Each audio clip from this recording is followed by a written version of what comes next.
ধানমন্ডি ৩২-এর নিরাপত্তা ব্যবস্থা জোরদার করা হয়েছে আইন শৃঙ্খলা রক্ষাকারী বাহিনী প্রশাসনের পক্ষ থেকে। পুলিশের একটি সাজোয়া যান এবং আমরা দেখতে পাচ্ছি একটি পুলিশের জল কামানও কিন্তু এখানে রয়েছে, মূলত 15ই আগস্টকে ঘিরে যাতে করে কোনো অপ্রীতিকর ঘটনা ধানমন্ডি ৩২-এ না ঘটে এবং এই অপ্রীতিকর ঘটনা রোধেই কিন্তু পুলিশের সাজোয়া যান এবং জল কামান নিয়ে আসা হয়েছে এবং এই জায়গাটির নিরাপত্তা ব্যবস্থা কিন্তু জোরদার করা হয়েছে। সকাল থেকে আমরা দেখেছি এখানে আইন শৃঙ্খলা রক্ষাকারী বাহিনীর সদস্যরা সতর্ক অবস্থায় রয়েছে। মূলত আগামীকাল 15ই আগস্ট শেখ মুজিবুর রহমানের মৃত্যুবার্ষিকী। এই মৃত্যুবার্ষিকীকে ঘিরে বাংলাদেশ আওয়ামী লীগ এখানে এসে তারা শ্রদ্ধা নিবেদন করবেন, এমনটি কিন্তু সামাজিক যোগাযোগ মাধ্যমে আওয়ামী লীগের যে ফেসবুক পেজ, সেই ফেসবুক পেজে কিন্তু আমরা দেখেছি আগামীকাল আওয়ামী লীগ বিভিন্ন কর্মসূচি হাতে নিয়েছে। সে কর্মসূচির মধ্যে রয়েছে ধানমন্ডি ৩২-এ শ্রদ্ধা নিবেদন, এর পাশাপাশি কিন্তু তারা বনানী কবরস্থানে শ্রদ্ধা নিবেদন করবেন এবং পলাতক সাবেক প্রধানমন্ত্রী শেখ হাসিনার ছেলে সজীব ওয়াজেদ জয় তিনি সামাজিক যোগাযোগ মাধ্যমে একটি ভিডিও বার্তার মাধ্যমে তিনি জানিয়েছেন আওয়ামী লীগের নেতাকর্মীদের এখানে এসে সর্বোচ্চ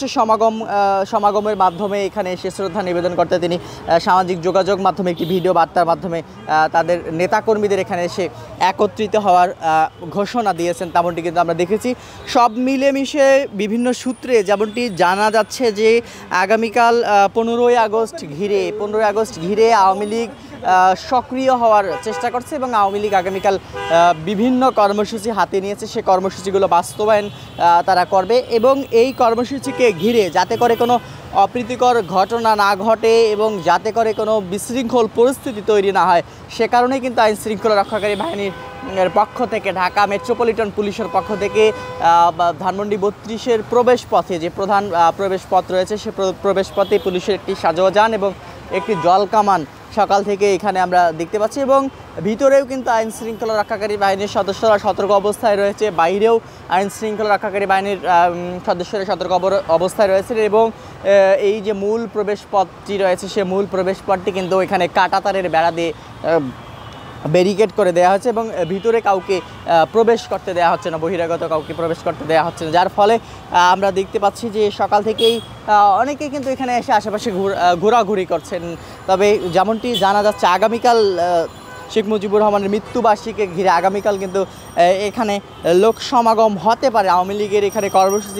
কর্মসূচি দিয়েছেন সামাজিক যোগাযোগ মাধ্যমে, সেটি কিন্তু আগামীকাল বাস্তবায়ন হতে পারে এবং সেই কর্মসূচিকে ঘিরে যাতে করে কোনো অপ্রীতিকর পরিস্থিতি তৈরি না হয় সে কারণেই এখানে আইন শৃঙ্খলা রক্ষাকারী বাহিনীর সদস্যরা আজকে থেকেই কঠোর অবস্থানে রয়েছেন, তেমনটি কিন্তু আমরা দেখতে পাচ্ছি। তো এই ছিল এখন পর্যন্ত ধানমন্ডি ৩২-এর সর্বশেষ পরিস্থিতি। আবারও যদি একটু বলে রাখি,